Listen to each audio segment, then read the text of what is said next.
Hi.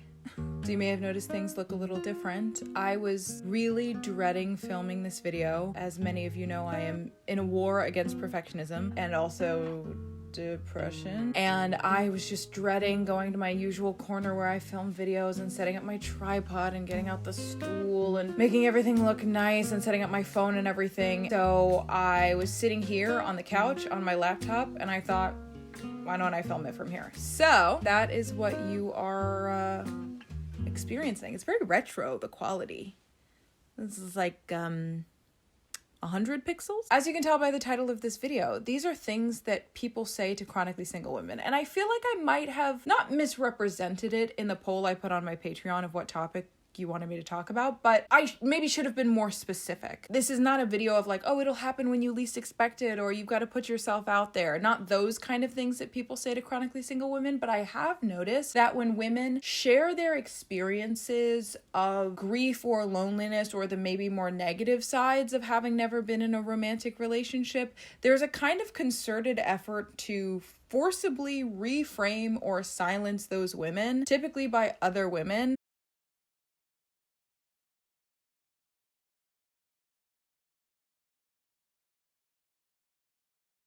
And these are those responses, why people say them and what I think about them. There are 7. This video will have 5 because the last 2 I could talk about forever. And I already know that this is going to take me several months to edit. So I'm trying to keep it as simple as possible. The first one is, be grateful you haven't experienced heartbreak, or you're so lucky you haven't experienced heartbreak. 2 things about this.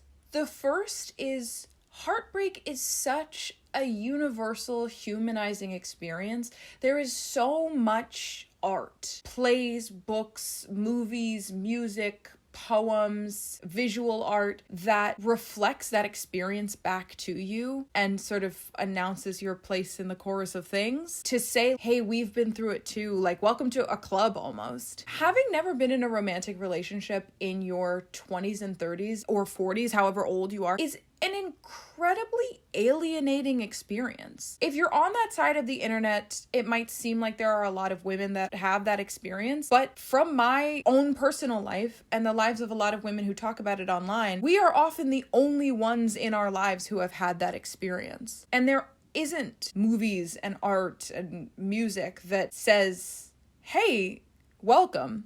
You're having this very human experience. It's like a very weird kind of like, we don't know why this is happening to you and we don't know what to do with it kind of experience that's reflected back to us. That's very isolating. Even things like eating an entire pint of Ben & Jerry's and cutting bangs. You don't really have that when you're single. It's isolating because you're single, and then it's also isolating because it's not really represented in the human experience. Even if you go to the Wikipedia page for songs about loneliness, most of them are breakup songs. We really only talk about the loneliness in between relationships. And then the other thing about this is there's a saying, God, it escapes me now, but it has something to do with whether or not it's better to have loved and lost or to never. Thing number 2 that women typically say, relationships aren't worth it. Just be grateful you're single. Trust me, being single is better. And this is usually coming from women who have given decades of their life to unfulfilling relationships. Chronically single women know that not being in a relationship is better than being in a bad relationship. And so when we lament our singleness and talk about a desire for a romantic relationship, we're not just talking about any romantic relationship, nor are we talking about bad romantic relationships. Singleness is an upgrade from a bad relationship, but it's a downgrade from not being in a loving, respectful, mutually beneficial relationship if you want to be in one. Like if you're going from picking up after your partner constantly, begging for attention, having to remind them that it's your birthday, then of course not having to do those things anymore is a positive experience, but it's unhelpful to project that experience onto women talking about wanting a healthy, enjoyable, mutually beneficial relationship. 3, I have seen women say that a desire for a romantic relationship is propaganda or brainwashing. The systemic and legal and social and political structures that we've put around romantic relationships, absolutely we can have a conversation about those being propaganda or brainwashing. Let's talk about comp het. Let's talk about marriage. Let's talk about monogamy. Let's talk about living together if you're in a romantic relationship versus not living together. Let's talk about how religion might have shaped your views of a romantic relationship with things like complementarianism and subservience. But at its core, a desire for reciprocal romantic intimacy is not propaganda. Believing that your worth and value comes from being in a romantic relationship. Deconstruct that. Believing that there's only one perfect person for you in the whole world. Question that. Getting the government involved when you've got a good thing going. Think about that. But the desire of, I would like to, at some point in my life, love and be loved in this way, I don't think it's propaganda. I could be wrong. Let me know. I also want to say this on point number 3. There is a lovely and delicious, and I want to say, I think that women should deconstruct what we've been taught about ourselves and about romantic relations. Deconstruct everything and then reconstruct when you find something that's true. But I think that there is a real push to deconstruct romantic relationships being at the center of our lives and our identities. Like with that article, is having a boyfriend embarrassing, and, decentering men even when you're in a relationship with them. And so when a woman expresses a desire for a romantic relationship, I think there are some alarm bells going off for women of like, oh, maybe she hasn't started that process. Maybe she hasn't begun to do the work of deconstructing. But what I want to sort of toss in the ring is that it is possible to say, I want a romantic relationship and have it come from a place of like, that's how I'll know I'm worthy. That's how I will know that I'm a good person. That's where I'll get my identity and my value from. And it could represent that. But I also want to add that you can read all of the bell hooks, all of the Simone de Beauvoir, do all of the workbooks and the therapy and the leaving the flock and the CPTSD from surviving to thriving. You could do all of it and still come out the other side wanting a romantic relationship. It is not necessarily indicative of a lack of reflection or introspection to want a romantic relationship. And I feel like that kind of goes hand in hand with thinking that wanting a romantic relationship is propaganda. Thing number 4, everyone is settling. No, my love.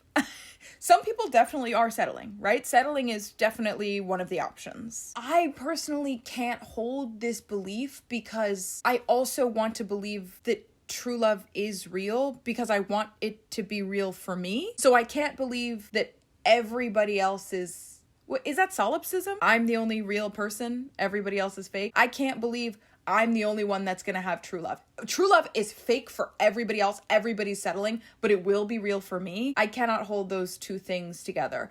But also, y'all don't have friends in healthy, loving relationships? There's no one that you know that's in a relationship that you believe is actually like mutually beneficial and loving and respectful and healing. You don't know anybody like that? It also reminds me of this Bell Hooks quote where the first time I read it, I was hurt that she would even say that to me. Individuals who want to believe that there is no fulfillment in love, that true love does not exist, cling to these assumptions because this despair is actually easier to face than the reality that love is a real fact of life but is absent from their lives. Okay. Don't know what I did to deserve that. But it has a kind of bitter taste of cynicism of like, oh, I'm just telling myself that everybody's settling because that's easier than other people have real true love in their lives and I don't. And so when I see somebody say, oh, don't even worry about it, everybody's settling, like, but maybe that's not true. And the 5th and final one that really kind of solidified this whole observation for me was there is a clip in Greta Gerwig's Little Women. It's in every female rage in film compilation. It's in every, The Hand by Annabelle Dinda. Freaking love that song. Love all the rest of her music. Listen to her entire discography. Oh, good stuff. Good. Like, I'm obsessed. It's been all I've been listening to for like 2 months. It's in every compilation of like women talking about being women. This one clip. Women, they They have minds. And they have souls, as well as just hearts. And they've got ambition, and they've got talent, as well as just beauty. And I'm so sick of people saying that love is just all a woman is fit for. I'm so sick of it. And it's beautiful, and it's feminism, and it's empowering, and it cuts off there. But immediately after she says all that, she says, but I'm so lonely. And they never include that part. And I think that's representative of the feeling that people have towards women when they talk about the negative experiences that come with being chronically single. And I think there are two reasons for this. The first reason is socially conservative people are desperately looking for women who have heightened their standards, chosen themselves, their career, education, whatever else. They're constantly looking for the blood in the water of buyer's remorse from these women. And I understand the desire to not give that to them. This is the non-satirical version of This Is Gonna End Up on Fox News, where if you get a woman with her diploma behind her, this is not my diploma, obviously, this is not a diploma at all. It's a coffee table book. Or in a fancy office, or maybe the other video, her bio is like, lawyer or something like that. Talking about how lonely she is just fodder for socially conservative people against left-leaning people or impressionable young women to say, oh, see, she prioritized her career and look how lonely and sad she is. And that's why you need to be barefoot and pregnant by 21. And I don't want to give them that. So I understand the urge to be like, ixnay on the onlyness lay. But then I think there's another side of it that feels a little more friendly fire. And that's the promise of feminism is empowerment and liberation. It's that first part of the clip. We love when a woman says, a woman needs a man like a fish needs a bicycle. Because fish don't need bicycles. We love when Cher says, Mom, I am a rich man. We love those studies and statistics about single child-free women being the happiest. And so when a single child-free woman is not shaking her ass on a yacht in Dubai in a thong, but is instead like, I really wanted a family. I really wanted a partner. And I'm lonely and I'm grieving those things. It's like, oh no, what? No, you're happy and you love this. Men and children and romantic relationships, those are dead weight. It's not very girl boss to be lonely. And we don't want to talk about that. And I get the impulse. If somebody said to me, growing their 4C hair down to their ass didn't solve their complicated relationships to femininity as a Black woman with kinky hair in the United States, I would be like, oh, but you probably did it wrong. You're different from me because when I grow my 4C hair down to my ass, it will solve all of my complicated feelings about my relationship to hegemonic femininity in the United States and in the Western world at large. That's what it's going to do for me. The fact that you didn't have that experience, I want so desperately for it to be a you problem because I don't spend 4 hours a week on my wash day for it to not solve all my problems in the long run, right? And so when chronically single women are like, oh yeah, like I do have high standards, I did choose myself, I did choose my education, they're not mutually exclusive. You can have high standards, choose yourself in your education, and be in a romantic relationship.